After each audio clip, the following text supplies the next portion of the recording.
let's talk about the concept of national pride, which we know that here in the United States, people of older generations are more apt to fly the flag, and it's all about defending our freedom and the greatest generation. And then in younger generations, we're often more skeptical, thinking, should we really be this involved as we're policing the world?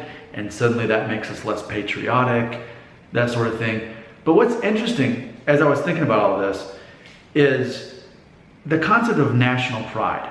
Now, I am very proud to be an American, but I've said many times, I do not believe that an American life is necessarily worth more than a human life elsewhere in the world. I see human beings as equal, and I don't think that we should be limited by our nationality. That's how I believe.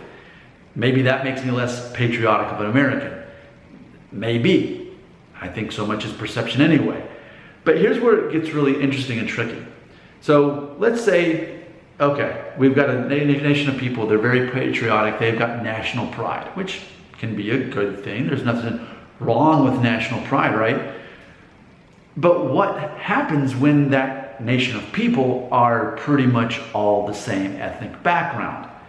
That's where potential racism sort of slips in, right? If we've got an ethnic majority and it's national pride, are there underlying messages of it's also pride of that race that makes up that nation?